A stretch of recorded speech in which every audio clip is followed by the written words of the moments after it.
Rain pounded the cracked pavement of downtown Chicago, the water rushing over concrete in tiny rivers.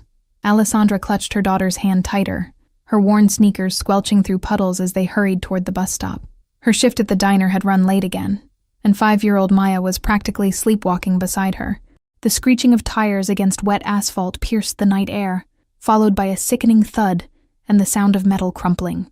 Alessandra instinctively pulled Maya behind a parked car, her heart hammering against her ribs as she peered around to see a black SUV careening into a narrow alleyway, pursued by another vehicle. Silence fell for several heartbeats before a man's pained groan echoed from the darkness. Despite every instinct screaming to walk away, Alessandra found herself moving toward the sound, Maya's small hand still clutched in hers. "Stay behind me, sweetheart," she whispered, her voice trembling with uncertainty. The alley reeked of gasoline and wet garbage, illuminated only by the distant glow of streetlights. Through the gloom, she could make out the crumpled form of a man sprawled beside the damaged SUV, his expensive suit soaked with rain and what appeared to be blood. His leg was bent at an unnatural angle, pinned beneath the vehicle's crushed door. "Please don't hurt me, I can't walk," the man begged, his Italian accent thick with pain as he raised a shaking hand.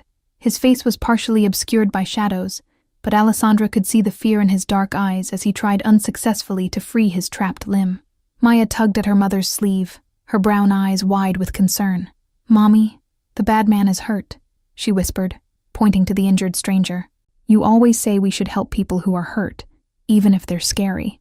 Headlights swept across the entrance to the alley, and the injured man's expression morphed into pure terror. "They're coming back to finish the job," he hissed through clenched teeth, fumbling inside his jacket with trembling fingers. "Take my phone, call the number labeled Franco, tell him where I am." Alessandra hesitated only a second before grabbing the offered phone, pulling Maya deeper into the shadows as the approaching vehicle slowed near the alley entrance.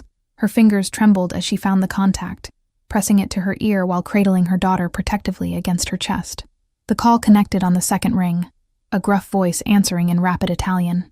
Alessandra swallowed hard, whispering the location and situation as quickly as she could while keeping her voice down.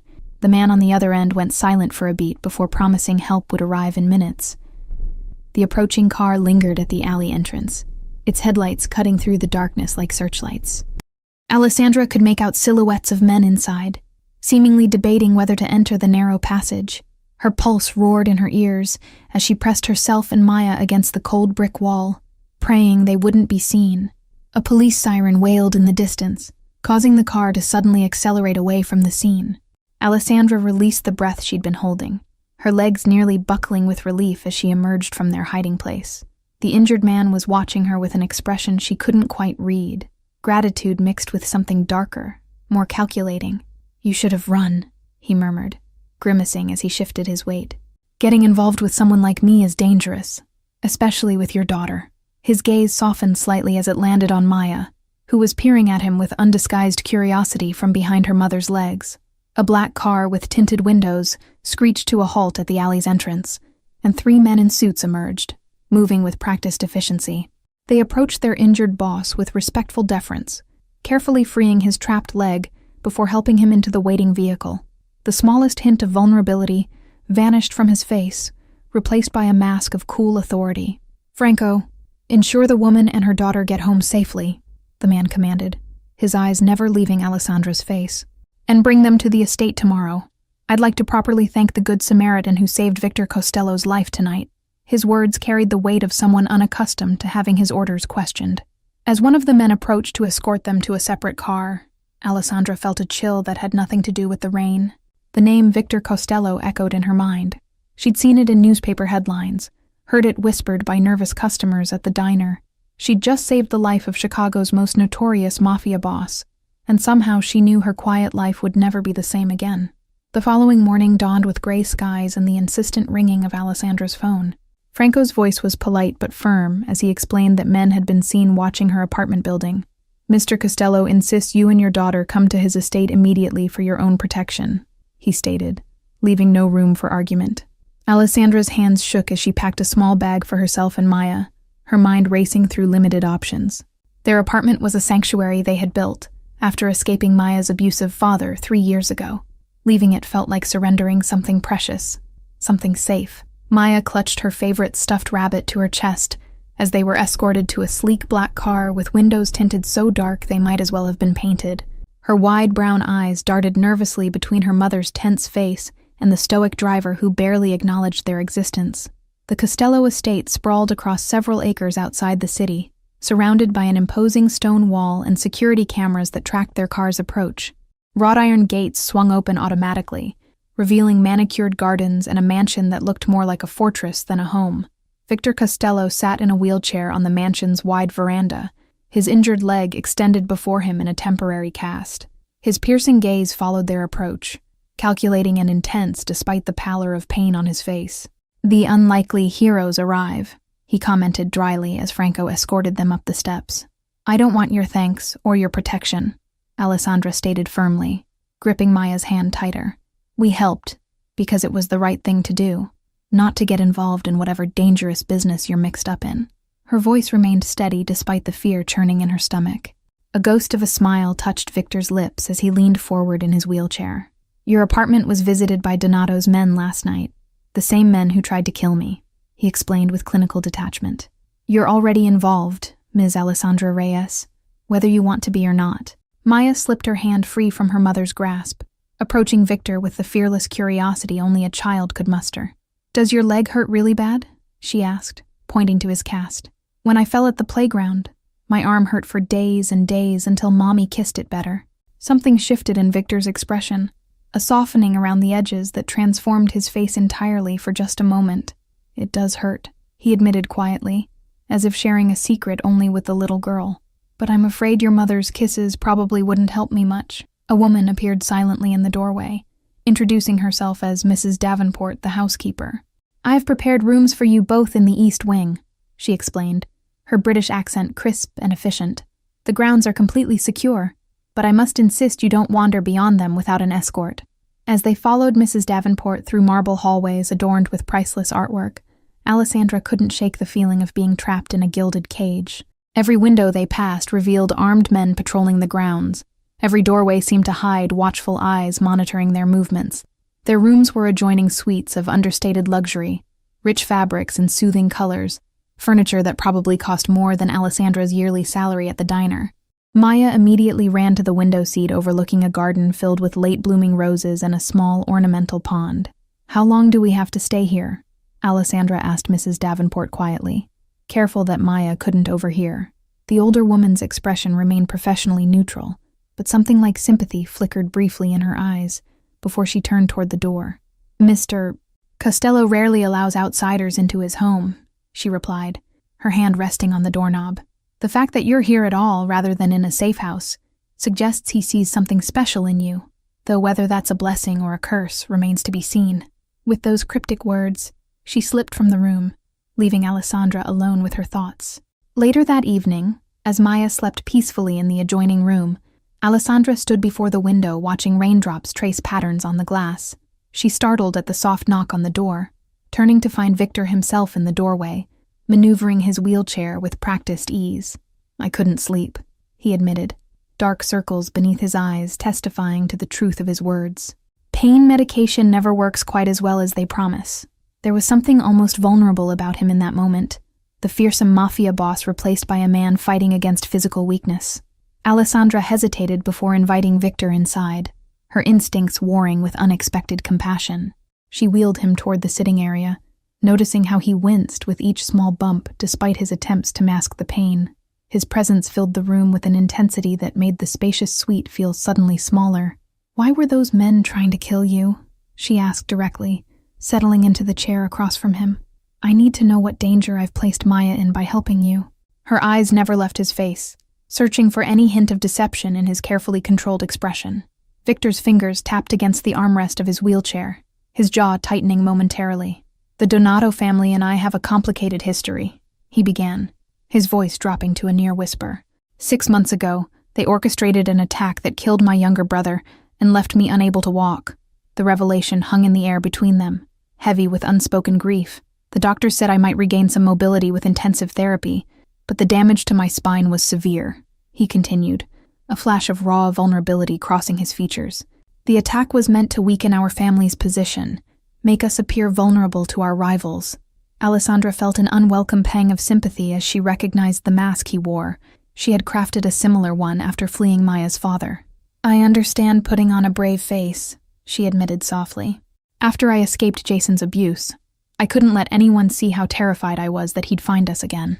Victor's dark eyes sharpened with interest, studying her face with renewed intensity. "Maya's father," he stated rather than asked, his expression darkening when Alessandra nodded. "Where is he now?" The question carried dangerous undertones that made her shiver despite the room's comfortable warmth. "Prison, for now," she replied, wrapping her arms around herself protectively. 3 more months on a battery charge that should have been attempted murder. The bitterness in her voice surprised even her. She thought she'd buried that anger deep enough that it couldn't resurface. A heavy silence settled between them, broken only by the soft ticking of an antique clock and the distant rumble of thunder. 2 damaged people from different worlds, their scars invisible but defining every choice they'd made to survive. Victor's expression softened almost imperceptibly as he watched her. "Your daughter has your courage," he observed, glancing toward the door to Maya's room. "Few adults would approach me without fear, yet she spoke to me as if I were any ordinary man with an injured leg." A ghost of a smile touched his lips, transforming his severe features into something almost handsome. Alessandra felt herself relaxing slightly despite her better judgment. "Maya sees the best in everyone. It terrifies me sometimes," she confessed, tucking a strand of hair behind her ear. "I worry that the world will take advantage of her kindness, that she'll be hurt by people who don't deserve her trust." Victor's hands gripped the wheelchair arms tighter, knuckles whitening momentarily. "I built walls to protect my family's empire, surrounded myself with armed men, and still the Donatos found a way to destroy what I loved most," he said bitterly. "Physical barriers mean nothing when betrayal comes from within." Morning light filtered through the curtains, painting golden patterns across the plush carpet as Alessandra blinked awake in confusion. She didn't remember falling asleep in the armchair, but a cashmere throw had been carefully draped over her. Victor must have covered her before leaving sometime in the night. The following days established an uneasy routine within the Costello mansion. Victor spent mornings with his physical therapist, afternoons in meetings behind closed doors, and evenings increasingly in their company. Maya's innocent chatter seemed to lighten something in him, breaking through layers of practiced coldness. Alessandra discovered the mansion's extensive library, losing herself in volumes of classic literature that had been mere titles in her community college courses. She was absorbed in Austin when Victor's wheelchair appeared silently beside her chair, a folder held carefully in his lap. "I had my people investigate Jason Miller," he stated without preamble, offering the folder with steady hands. "Your ex-husband's sentence has been reduced for good behavior. He'll be released next week, not in 3 months." The words fell between them like stones, shattering the fragile peace she had begun to feel. Alessandra's hands trembled as she took the folder, horror crawling up her spine like ice. Inside were documents detailing Jason's prison record, his upcoming release, and most terrifyingly, a recent letter where he'd written about finding my girls once he was free. The paper crumpled in her white-knuckled grip. "He'll never find you here," Victor stated with quiet certainty, his voice carrying the weight of a vow. "My security team has been briefed. Jason Miller will not set foot on this property." The intensity in his dark eyes sent a different kind of shiver through Alessandra, one she wasn't ready to examine. That night, unable to sleep, she wandered to the mansion's solarium where moonlight streamed through glass walls onto exotic plants. The soft hum of someone speaking drew her attention to Victor, seated in his wheelchair among the shadows, reading aloud from a battered copy of The Little Prince. Maya sat cross-legged beside him, her favorite rabbit clutched to her chest as she listened with rapt attention. "Read the part about the fox again," she requested sleepily, leaning trustingly against the wheel of his chair. "I like when they become friends even though they're different."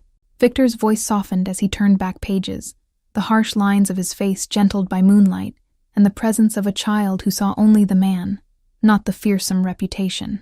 He read the passage with surprising tenderness, his accent wrapping around Saint-Exupéry's words about taming and forming bonds. Alessandra remained in the doorway, transfixed by the unexpected tableau before her.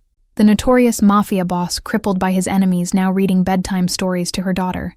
It was a scene she couldn't have imagined a week ago, yet there was something achingly beautiful about its simplicity. When Maya finally dozed off, Victor carefully lifted her with surprisingly strong arms, wincing slightly at the strain on his healing body. He froze when he spotted Alessandra watching, vulnerability and something like embarrassment flashing across his features before the familiar mask slipped back into place. She couldn't sleep, he explained unnecessarily, his voice a rough whisper. I found her wandering the halls looking for the kitchen. Apparently midnight snacks are a tradition between you two. His arms cradled Maya with protective gentleness that made Alessandra's heart twist unexpectedly in her chest. Days turned into weeks, and Alessandra found herself drawn into Victor's world despite her initial resistance. She learned about his family business, the legitimate parts involving real estate and shipping companies, carefully sidestepping questions about the other aspects that occasionally brought men with hard eyes and concealed weapons to late-night meetings. Maya blossomed in the strange new environment, exploring the gardens with Mrs. Davenport and decorating Victor's study with colorful drawings. Most surprising was how Victor encouraged her artistic efforts, proudly displaying a particularly abstract rendering of himself beside his computer, where important associates would inevitably see it. Why did you become this? Alessandra asked one evening as they shared wine on the terrace after Maya had gone to bed. You're educated, intelligent. You could have been anything. The question had lingered for weeks, growing more insistent as she glimpsed the man beneath the dangerous facade. Victor's gaze turned distant, focused on something beyond the carefully manicured gardens. My father built this empire from nothing after immigrating with empty pockets and big dreams, he replied, swirling the ruby liquid in his glass. Family legacy is a powerful inheritance. It shapes you before you're old enough to choose another path. Alessandra thought of her own childhood, in a series of cramped apartments, her mother working multiple jobs after her father abandoned them. I understand inherited burdens, she said softly, but we still make choices about what to carry forward and what to leave behind. Victor studied her face in the fading light, something unreadable shifting in his expression. Before my injury, I never questioned my path, he admitted, his voice roughened with rare honesty. Now I find myself wondering what legacy I'm truly building, and whether it's one worth the sacrifices it demands. Their conversation was interrupted by Franco appearing silently at the terrace door, his expression grim as he requested a private word with his boss. Victor excused himself with reluctant formality, the warmth of their discussion immediately replaced by the cold efficiency of business as he wheeled himself away. When he returned an hour later, the man who had read bedtime stories and discussed philosophy was gone, replaced by the calculating crime boss with eyes like flint. The Donatos have made another move against one of our warehouses, he stated flatly, his accent thickening with suppressed anger. 3 of my men won't be going home to their families tonight. The mansion's peaceful routine shattered like glass in the days that followed. Armed men patrolled the grounds in increased numbers, their faces grim and watchful. Alessandra kept Maya close, their explorations of the gardens and grounds now limited to areas directly visible from the house. Victor withdrew into strategy meetings that stretched through days and nights, emerging only briefly with dark circles beneath his eyes, and tension radiating from his rigid posture. When Alessandra brought him coffee during one rare break, the gratitude in his weary smile made her heart stutter traitorously. You should leave, he told her bluntly that evening, his voice hollow as he stared out the study window. I can arrange for you and Maya to disappear. New identities, a comfortable life far from Chicago, and the danger I've brought to your door. His reflection in the glass revealed pain that had nothing to do with his physical injuries. Alessandra should have felt relief at the offer of escape, but instead, a strange emptiness opened inside her. Is that what you want? She asked quietly, watching his shoulders stiffen at the question. For us to disappear from your life as suddenly as we entered it? His knuckles whitened on the wheelchair arms as he turned to face her. What I want ceased to matter the day the Donatos took my ability to walk and my brother's life, he replied, bitterness lacing each word. This war will only escalate, and I refuse to add a woman and child to the casualties my family has already suffered. The grandfather clock in the hallway chimed midnight, marking the heavy silence between them. Maya asks for you every night at bedtime, Alessandra finally said, her voice barely above a whisper. She misses your stories, and the way you help her name the constellations from the solarium roof. Something flickered in Victor's expression, longing quickly masked by resolution. Children are remarkably adaptable, he stated with forced detachment, turning his wheelchair away from her. She'll forget me soon enough once you're settled somewhere safe, somewhere normal. Alessandra moved to stand before him, blocking his retreat with quiet determination. Running didn't save me from Jason, she reminded him softly. It just meant living in constant fear, looking over my shoulder, teaching my daughter to be afraid of shadows. Her hands trembled slightly as she knelt to his eye level. I'm not afraid of your enemies, Victor, she continued, surprising herself with the truth of the words. I'm afraid of watching you surrender to bitterness, of seeing you lock away the man who reads French philosophy to a 5-year-old and debates classic literature with her mother until dawn. Victor's carefully constructed walls crumbled for a heartbeat, raw emotion flooding his features, as his hand rose involuntarily to touch her cheek. You should be afraid, he whispered hoarsely. The things I've done, the blood on my hands. I'm not the hero of this story, Alessandra. The sudden blaring of security alarms shattered the moment between them. Victor's expression transformed instantly to cold calculation as Franco burst through the study door, gun already drawn.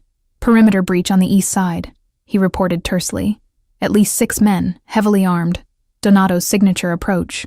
Victor's hands flew to the desk drawer, retrieving a handgun which he checked with practiced efficiency. Get Alessandra and Maya to the panic room, he ordered Franco. All vulnerability vanished from his face and voice. Standard protocol. No one enters without my direct authorization. What about you? Alessandra demanded, fear clawing at her throat, as security personnel rushed past the open door, weapons ready. Victor's smile was grim as he unlocked the brakes on his wheelchair, determination hardening his features into something almost unrecognizable. It seems I'm tired of hiding behind these walls, he replied quietly, sliding the gun into his jacket. Perhaps it's time Donato discovers that a wounded lion is still a lion. The wheelchair moved toward the door with deliberate purpose, leaving Alessandra torn between following Franco's urgent gestures and staying with the man who had become so unexpectedly important to her. Franco gripped Alessandra's arm, pulling her toward the hidden panic room as gunshots echoed through the mansion's hallways. Maya was already inside, clutching Mrs.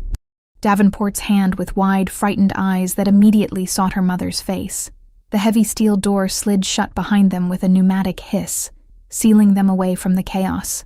"Mommy, what's happening?" Maya whispered, small fingers trembling as they wrapped around Alessandra's. "Are the bad men trying to hurt Mr. Victor again?" Her innocence in this world of violence was like a knife twisting in Alessandra's heart. Security monitors embedded in the walls displayed various areas of the estate.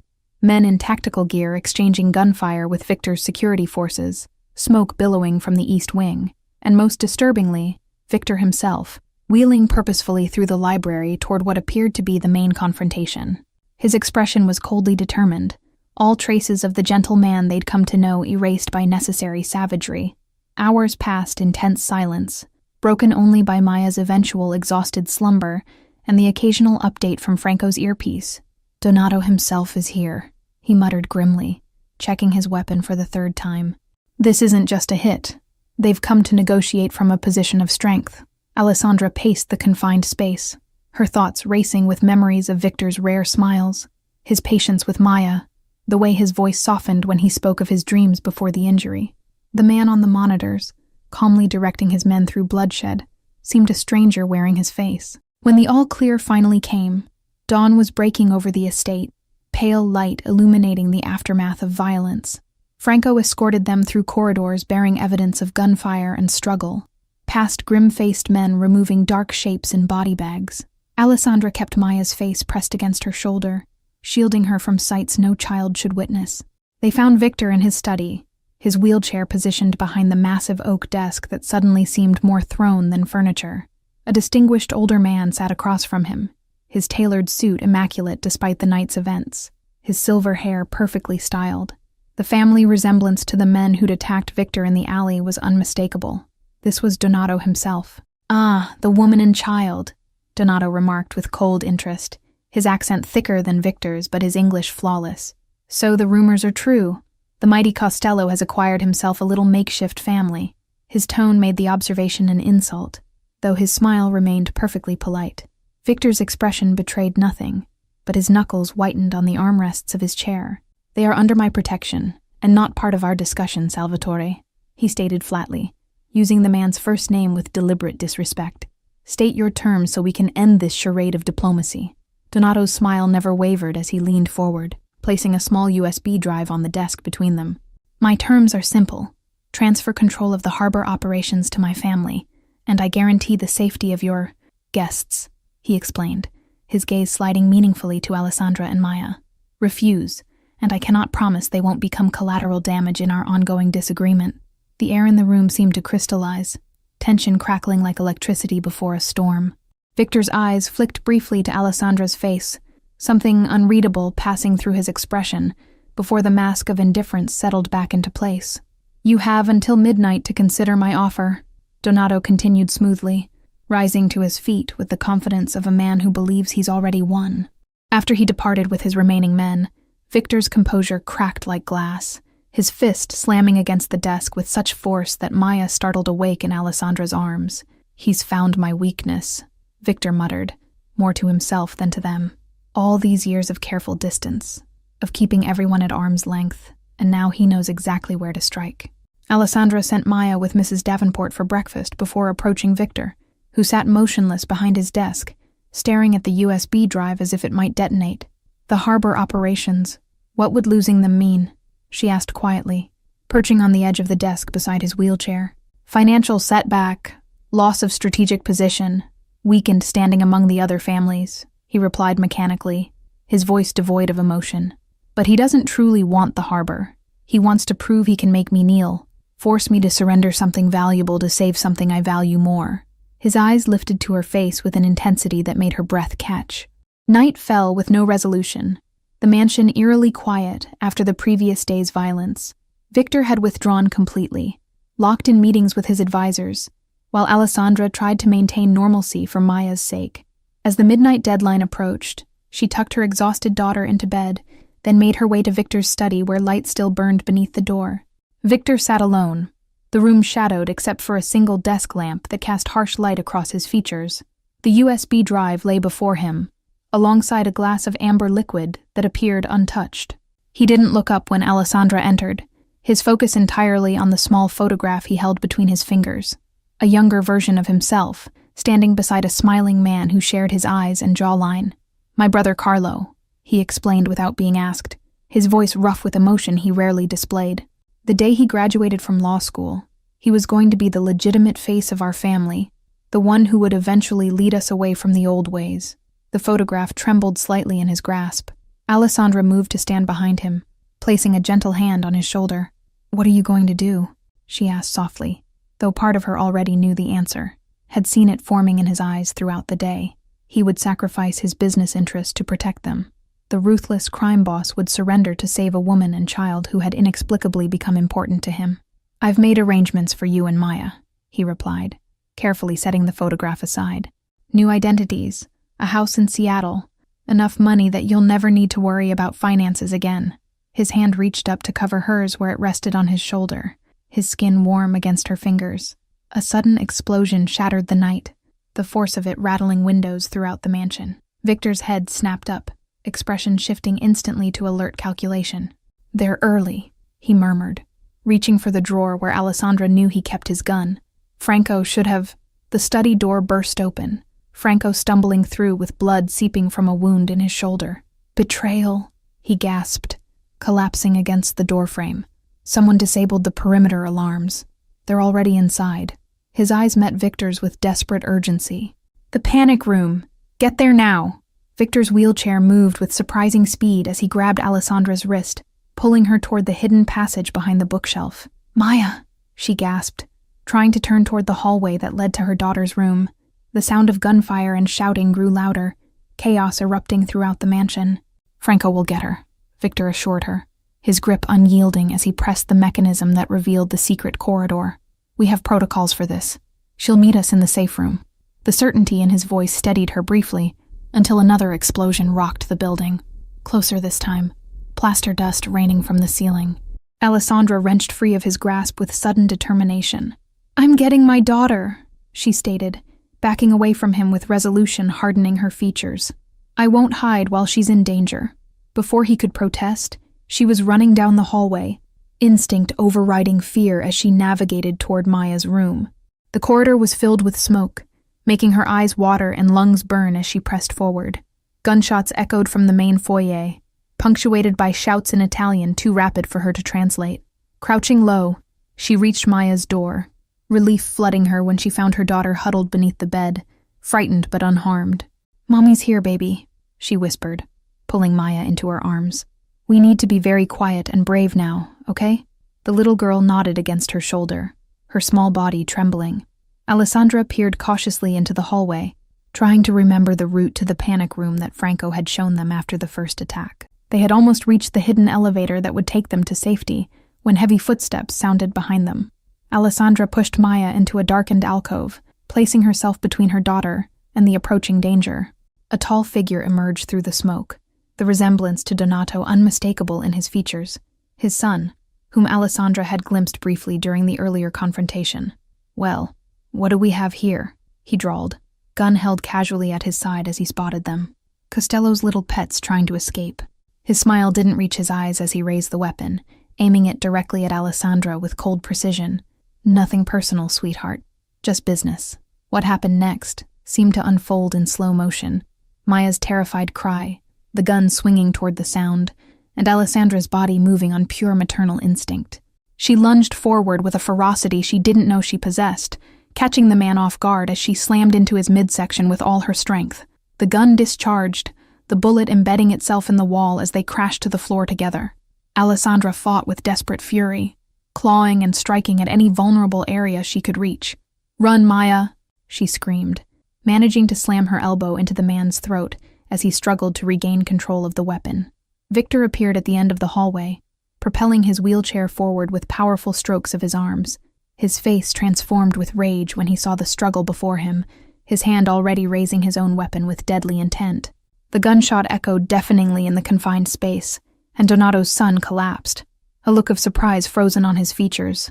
"Are you hurt?" Victor demanded, wheeling closer to where Alessandra knelt, gasping for breath. Before she could answer, his expression changed to one of horror.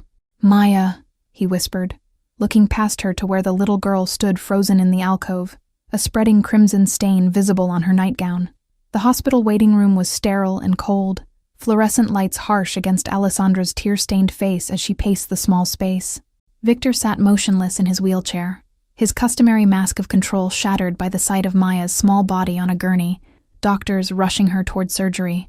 The bullet had grazed her side, painful but not life-threatening, according to the preliminary assessment.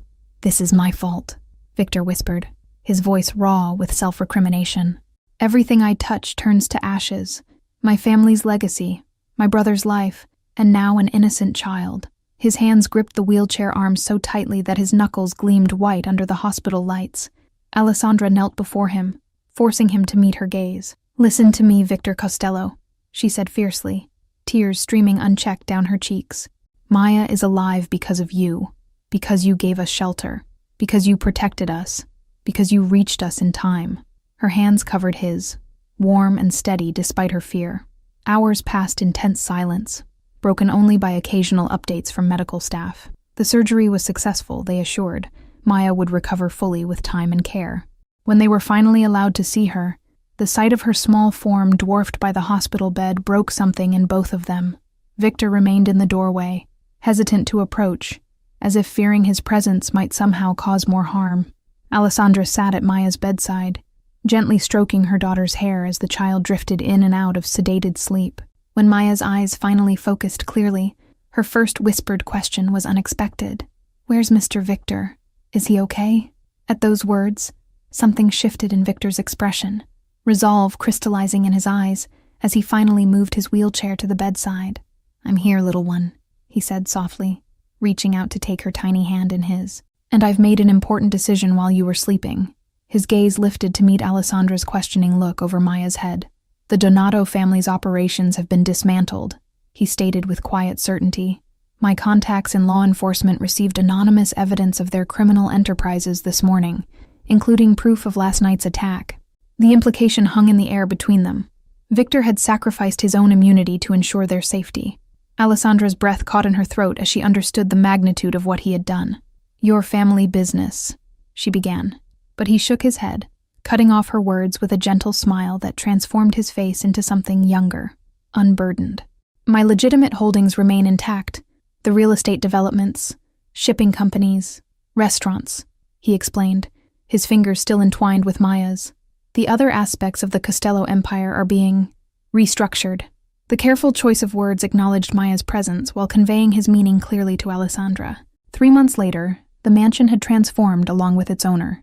Gone were the armed guards and security checkpoints, replaced by landscapers tending expansive gardens and contractors renovating the East Wing into what would become a rehabilitation center for spinal injury patients.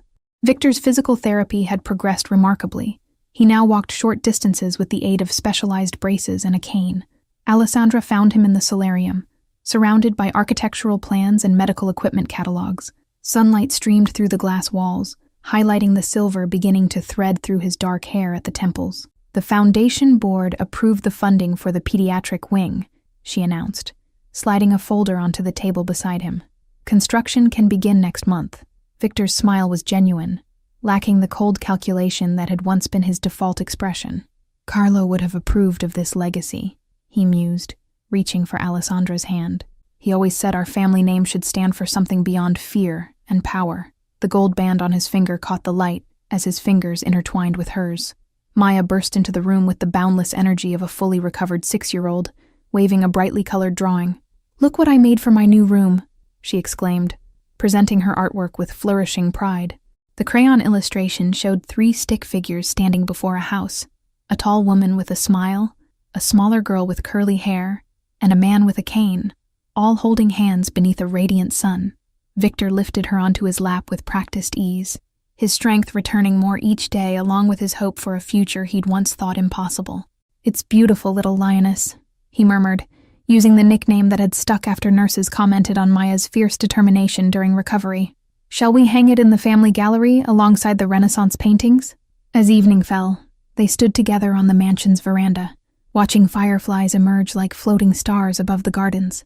Victor's arm circled Alessandra's waist, his weight partially supported by the cane at his side. "When you found me in that alley, I was a man broken in body and spirit," he said quietly, his voice carrying in the peaceful stillness. "I never imagined that saving me would transform all our lives." Alessandra leaned into his embrace, remembering the frightened woman who had once fled from an abusive relationship with nothing but her daughter and desperate courage. "Sometimes family isn't something you're born into," she replied, watching Maya chase fireflies across the lawn with delighted laughter. "It's something you build one act of kindness at a time." Bye. Thank you all for following this story. If you enjoyed it, please write in the comments where you're watching from, and don't forget to like, subscribe, and share this video, as your support is important for me to continue creating content here.